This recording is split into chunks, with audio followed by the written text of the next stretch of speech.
The envelope felt heavier than it should have, just 10 $20 bills folded inside plain white paper. But it was the 5th of the month, and I'd made a promise 5 years ago, standing over my husband's grave with dirt still fresh on my hands and our 3-year-old son crying into my skirt. "You'll pay us back every penny Marcus borrowed," my mother-in-law had said, her voice cold as February wind. "Our retirement money, gone, because of you." I was Kesha, 32 years old, and I'd been a widow since I was 27. Every month for 60 months, I climbed 5 flights of stairs in that old Chicago apartment building, knocked on apartment 504, and handed over $200 I couldn't spare. The stairwells smelled like other people's cooking and broken dreams. By the 3rd floor, my legs always burned. By the 4th, I'd be reminding myself why I was doing this for Malik, so he wouldn't lose his grandparents along with his father, so he'd have some connection to the man who'd left us. The 5th floor hallway was always silent, unnaturally silent, like sound went to die up there. I knocked 3 times, the way I always did. "Who is it?" My mother-in-law's voice came through the door, sharp and suspicious despite knowing exactly who I was and why I was there. "It's Kesha." "Mama Vi, I have this month's payment." The deadbolt scraped. The chain rattled. The door opened just wide enough for her hand to reach through thin fingers, knuckles swollen with arthritis, palm open and waiting. I placed the envelope in her hand like I was making an offering at an altar. She took it without counting, without thanking, without asking how Malik was doing or whether I'd eaten that day or if the car was still running. Just took it and started to close the door. "Mama Vi, I was thinking maybe this weekend I could bring Malik by. He asks about you all the time. He's doing so well in school, and no," the word cut clean, "your father-in-law's leg is bad. Too much noise for us right now." The same excuse she'd given me for 5 years. The door closed. The bolt slid home with a sound like finality. I stood there for a moment, staring at the peeling paint, feeling the weight of another month's payment leave my life forever. That was groceries I'd stretch. That was the electric bill I'd pay late. That was the reason Malik's winter coat came from the thrift store instead of somewhere new. But it was almost over, just 4 more payments, and I'd be free. I turned to leave, and that's when I heard it, a sound so faint I almost missed it. A cough, a man's cough, deep and rough, coming from inside the apartment. My father-in-law had arthritis, yes, but he'd never had a cough like that. I pressed my ear to the door, heart suddenly hammering. Silence again. That thick, suffocating silence. I told myself I'd imagined it. Grief does strange things to your mind.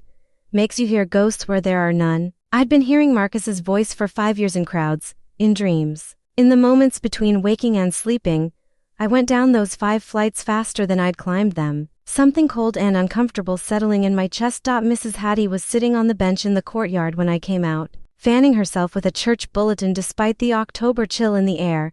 She'd lived in this building for 40 years, had been the tenant association president, knew everyone's business before they knew it themselves. Some people called her nosy. I'd always thought of her as watchful, the kind of elder who noticed when children weren't being fed right or when someone needed help but was too proud to ask. "Kesha, baby," she called out, "come sit with me a minute."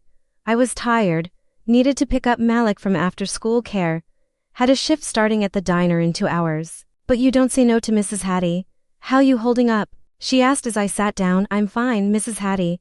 Just came to pay." I stopped myself. Family business wasn't for sharing. "To pay that debt?" She nodded, her eyes knowing. I figured, 5th of the month, regular as clockwork. "You're a good woman, Kesha, better than some people deserve." I didn't know what to say to that. Mrs. Hattie was quiet for a moment, rocking slightly, the way old people do when they're gathering their thoughts. Then she leaned in close, her voice dropping to barely a whisper. "Stop giving them money." I blinked. "Mama Vi and Papa Eli." "But I owe them." "Child, you don't owe them nothing." Her eyes were fierce now, urgent. "You need to look at the security camera, the one they put up on the stairs between the 4th and 5th floor. My mouth went dry. "What are you talking about?" "I'm talking about a man I've seen going up to that apartment. Late at night, around 1 or 2 in the morning. Always the night after you bring the money." She paused, studying my face. "A man who walks with a limp. Left leg drags just a little. Shoulder dips when he puts weight on it." The world tilted.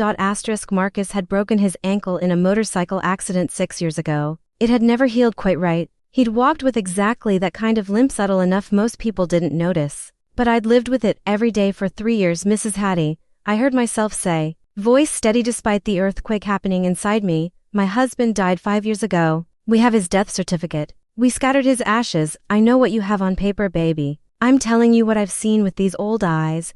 She grabbed my hand, squeezed hard. Check the camera footage, please, before you give them another dime. I picked up Malik from after-school care in a daze. He chattered the whole drive home about his day a gold star in reading, how Tommy had shared his cookies at lunch, asking when we could go to the movies again like we used to, soon. Baby, I promised, the same promise I'd been making for months. Mama's just saving up right now, saving up. As if I could save anything when $200 disappeared on the 5th of every month. After I put Malik to bed, read him 3 chapters of his favorite book, kissed his forehead, promised him tomorrow would be a good day. I sat at the kitchen table with my phone in my hands. The security camera. Mrs. Hattie had said to check the security camera. I called my cousin Dante. He was 25. Worked in IT. Could make computers do things that seemed like magic to me. Kesha, it's almost 11. You okay? I need a favor. My voice came out steadier than I felt. A big one. Name it. Can you get me security camera footage? From the building where Mama Vi and Papa Eli live. Silence on the other end. Long enough I thought he might refuse. What am I looking for? He finally asked. A ghost. We met at a coffee shop the next evening. Dante had dark circles under his eyes, his laptop bag slung over one shoulder. You're scaring me, cause, he said as he sat down. What's going on? Did you get it? He pulled out his laptop, opened it, typed in a password. My friend in security owed me a favor. These files stay in the cloud for 3 months, then get wiped. What dates do you want? The 6th of every month. Between 1 and 3 a.m. his fingers flew over the keyboard. Then he turned the screen toward me. The footage was black and white, grainy, time-stamped in the corner. The camera angle showed the landing between the 4th and 5th floors, the stairs leading up. For a moment, nothing moved. Then a shadow appeared at the bottom of the frame, a man, wearing a jacket I recognized, dark blue, slightly too big, with a tear in the left elbow I'd meant to mend but never had time to fix. A cap pulled low, a mask covering the lower half of his face, but I didn't need to see his face. I knew that walk. Right foot down solid, left foot dragging slightly, shoulder dipping to compensate. The exact rhythm I'd watched for 3 years of marriage. The man climbed the stairs and didn't knock on apartment 504. He reached into his pocket, pulled out a key, unlocked the door like he lived there, and went inside. The timestamp read 1:47 a.m. October 6th, 12 hours after I'd delivered the month's payment. Who is it? Dante asked quietly. I couldn't speak. My throat had closed up, words trapped behind a wall of shock and rage and something that felt horribly like relief, because if Marcus was alive, that meant I hadn't failed him, meant he hadn't died, because I wasn't enough reason for him to stay safe. To come home, show me last month, I whispered. Dante clicked through files. Same man, same walk, same key. -1/6, 2:03 a.m. and the month before, August 6th, 1:52 a.m. A pattern, consistent as clockwork. The night after I paid, he appeared. Kesha, Dante's voice was gentle. Who's he? My husband, I said. The one who's supposed to be dead. I drove home on autopilot. My mind a hurricane of memories suddenly reframed. The day we'd gotten the news about Marcus's death. A man from the oil company calling, saying there'd been an accident, that Marcus had been killed instantly, that they'd had to cremate him immediately because of the condition of the body. So sorry for your loss. They'd handle everything. They'd send his ashes home. How Mama Vi had wailed. How Papa Eli had sat stone still and silent. How I'd felt the world split open beneath me. And then, barely a week later, Mama Vi pulling me aside at the funeral. Marcus took our retirement savings with him to North Dakota, she'd said. $12,000. All we had. And now he's gone and we're left with nothing. I'd been numb with grief, barely able to stand. I don't understand. You'll pay it back, she'd said. Not asked, stated, $200 a month until it's done. You owe us that. You owe him that. I'd agreed because I couldn't think straight. Because I thought it was the right thing to do. Because I was 27 years old and had no idea how to navigate being a widow and a single mother and still somehow honor the memory of the man I'd loved. For 5 years, I'd gone without, worked doubles at the diner, took in sewing on the side, bought day-old bread and stretched every meal, told Malik we were being smart with money, not that we were broke, taught him that sacrifice was love, and Marcus had been alive the whole time, using me, using his own son, taking the money I bled for and living on it while I struggled to keep the lights on. I pulled into my apartment parking lot and just sat there, hands gripping the steering wheel until my knuckles went white. Then I called Dante again. I need more, I said. I need to know where he is. I need to know everything, Kesha, please, Dante, please, he sighed. Give me 3 days. I went through those 3 days like a sleepwalker, smiled at customers at the diner, picked up Malik from school, read him bedtime stories, all while fury built inside me like a pressure cooker with no release valve. On the 3rd day, Dante called. I found something. You're not going to like it. We met at the same coffee shop. This time, Dante looked worried. Marcus's best friend Darius, he said, sliding his laptop across the table. You remember him? I nodded. Darius Buzzard Jackson. He'd cried at Marcus's funeral. Told me he'd always be there if I needed anything. Then I'd never heard from him again. He's running a loan sharking operation out of a garage in Gary, Indiana. Small time, but profitable enough. Dante pulled up a Facebook page. Look at this, a photo of Darius at some bar grinning, holding up a beer. On his wrist a watch. Silver band, blue face, scratched clasp. My wedding gift to Marcus. I'd saved for 3 months to buy it. Had our initials engraved on the back.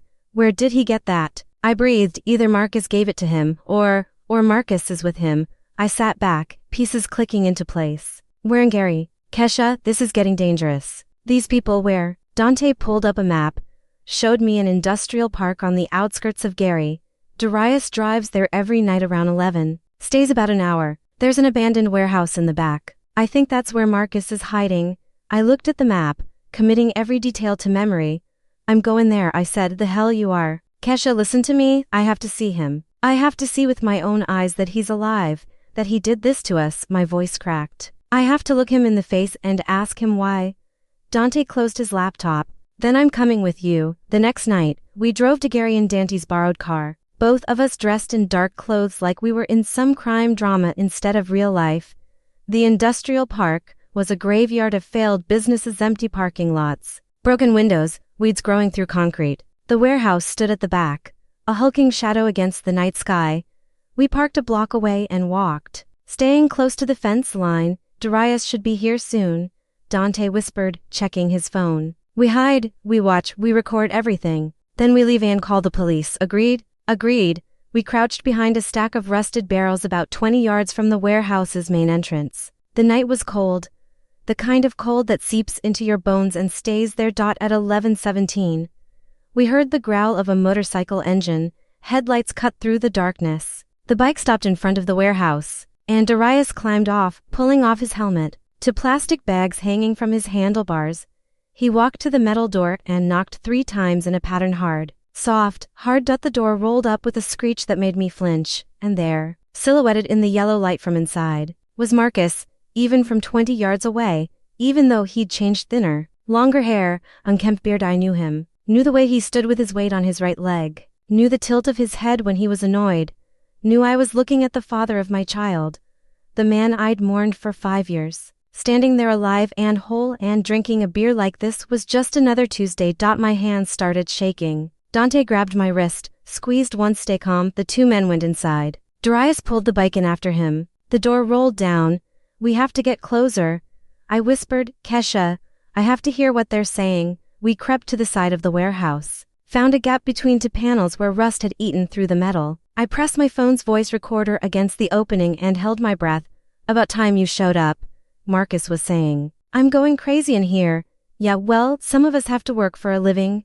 Darius's voice, amused. Beer, smokes, Chinese food. You're eating better than I am. This place is a hellhole. When can I move? Not yet. You've almost got enough saved, right? Your folks collecting the last few payments from your wife? Marcus laughed. Actually laughed. Should be done by the end of the year. Kesha's been good about it, I'll give her that. Every month $200 regular as clockwork. You're a real piece of work, you know that? Darius said, but he was laughing too. 5 years of lying to your own wife. What was I supposed to do? I gambled away 50 grand in North Dakota. Buzz, the kind of people I owed don't take. I owe us. I either disappeared or I got buried for real. A pause. The sound of a bottle opening. Besides, Kesha's young. She'll find someone else. Better off thinking I'm dead than knowing I'm just a screw-up who can't stop betting on things I can't afford to lose. And your kid. Silence for a long moment. Malik's better off too, Marcus finally said, his voice flat. What kind of father would I be? At least this way. He can remember me as a hero who died working hard, instead of a degenerate gambler who abandoned his family. The rage that went through me then was like nothing I'd ever felt. White hot and clarifying. This man, this stranger wearing my husband's face, had let me struggle for 5 years. Had watched from the shadows while I worked myself sick to pay a fake debt. Had stolen his own son's childhood. All those years Malik could have had new shoes and birthday parties and a trip to the zoo. Because his father preferred to be dead than to face what he'd done. Dante pulled me back from the wall. "We've got enough. Let's go." I let him lead me away. But I kept the recorder running until we were back at the car. The lawyer Dante found was a woman named Sharon Mitchell, 50-something, with sharp eyes and a reputation for taking cases other lawyers thought were too messy. She listened to the recording twice, looked through the security footage, examined the photos of Darius wearing Marcus's watch. "This is fraud," she said. "Aggravated fraud, actually. The fact that he faked his death to collect insurance and avoid debts, we're talking serious prison time. And his parents knowingly participated, which makes them accomplices. I want every penny back," I said. My voice didn't shake anymore. The rage had burned through the grief and left something harder behind. "And I want them prosecuted. We'll need to coordinate with the police. If we move too fast, Marcus could run. Then we move carefully," I said. But we moved. The arrest happened on a Wednesday. One team went to the warehouse in Gary. Another team went to apartment 504 in Chicago. A third picked up Darius at his garage. I waited at the police station. Malik at my mother's house with no idea his world was about to change again. At 2:47 a.m. The detective came to tell me they had him, Marcus, in custody. Alive and furious and already trying to lie his way out of it. "Do you want to see him?" the detective asked. I thought about it. Thought about 5 years of grief I'd carried like stones in my pockets. 5 years of Malik asking when Daddy was coming home from heaven. 5 years of me working until my feet bled, so I could pay off a debt to people who'd been stealing from me the whole time. "No," I said. "I don't ever want to see him again." The trial took 3 months. Marcus got 12 years for fraud, insurance fraud, and falsifying his death. His parents got probation because of their age. But they had to pay back every cent, $11,800 total. Plus penalties. Darius got 8 years for his loan sharking operation and aiding and abetting. The day the verdict came down, I walked out of that courthouse into October sunshine, Malik's hand in mine. "Mama," he said, looking up at me. "Why are you crying?" "These are happy tears, baby." I wiped my eyes. "Everything's going to be okay now, is it true?" "What Grandma said, that Daddy's not really dead." I'd been dreading this question. I knelt down so I could look him in the eyes. "Your daddy made some very bad choices, Malik. He hurt a lot of people, including us. But that doesn't mean he never loved you. People are complicated like that sometimes." "Will I see him?" "Not for a long time. Maybe not ever. That's up to you when you're older." Malik thought about this, his little face serious. "I think I'm still sad." "Me too, baby." "Me too." We walked to the car hand in hand, and I felt lighter than I had in 5 years. I took the settlement money and put it toward a down payment on a small house with a yard. Nothing fancy. But ours. Really ours. Malik got a new bike for his birthday. We went to the movies every month like we used to. I cut back my hours at the diner and enrolled in community college, thinking maybe I'd finish the degree I'd started when Marcus and I first got married. Mrs. Hattie came to visit us in our new house. Brought a casserole and a housewarming plant. "You did good, baby," she said, looking around our little living room with its second-hand furniture and Malik's drawings on the fridge. "Real good, thank you," I said, and I meant it. "For telling me to look. For not letting me stay blind. Sometimes we don't want to see the truth because seeing it means our whole life has to change." She patted my hand. "But you were brave enough to look anyway. That takes strength." After she left, I stood in my kitchen, in my house and thought about the woman I'd been 5 years ago. Young, frightened. So desperate to do the right thing that I'd let myself be used. I'd thought paying that debt was love. Thought suffering in silence was what good wives did, what good mothers did. But real love doesn't demand you destroy yourself. Real love doesn't ask you to bleed so someone else can live comfortably on your pain. 6 months after the trial, I ran into Dante at the grocery store. "How's civilian life treating you?" he asked, grinning. "Good, really good, actually." I paused. "I never properly thanked you for helping me. For believing me when I must have sounded crazy. Your family, Kesha. That's what family does. Still, you saved me." "You and Mrs. Hattie." "Nah," Dante shook his head. "We just showed you what you couldn't see yet. You saved yourself." Malik's doing well now. He made the honor roll last semester, joined the basketball team, has friends who come over on weekends. He doesn't talk about Marcus much and I don't push it. When he's ready to process what happened, I'll be here. Some nights, when I can't sleep, I still think about those 5 years. All that money, All that time, all that grief I carried for a man who never died, who chose to let me suffer rather than face his mistakes. But I think about other things too. I think about the strength I found in myself, the kind you don't know you have until you absolutely need it. I think about the people who stood with me, Dante, Mrs. Hattie, Sharon Mitchell, all the folks who believed me when the truth seemed impossible. I think about Malik's laughter echoing through our little house, the sound of a childhood finally allowed to be joyful. And I think about the woman I've become, not the naive girl who got married too young, not the grieving widow who accepted every burden without question, but someone who knows now that love shouldn't cost you everything, that sacrifice has to be mutual or it's just exploitation, that sometimes the kindest thing you can do for yourself is refuse to carry weight that was never yours to bear. If you're listening to this and you're carrying a debt that's breaking your back, ask yourself whose debt it really is. Ask yourself if the people you're sacrificing for would do the same for you. Ask yourself if maybe, just maybe, you've been paying for something that was never real to begin with, and if the answer scares you, if it makes your hands shake and your heart race and your whole world tilt sideways, look anyway, because sometimes the truth sets you free, even when it breaks your heart to find it. Sometimes the ghost you're afraid of seeing is the only thing standing between you and the life you deserve. Sometimes you have to stop climbing those stairs. Stop handing over money you can't afford to lose. Stop believing the people who taught you that love means suffering in silence. I did. And now I'm here in my own house, with my son sleeping safely in his room, and enough money in the bank to handle emergencies instead of drowning in them. Now I'm free, and you can be too. All you have to do is stop paying for ghosts, and start building something real instead.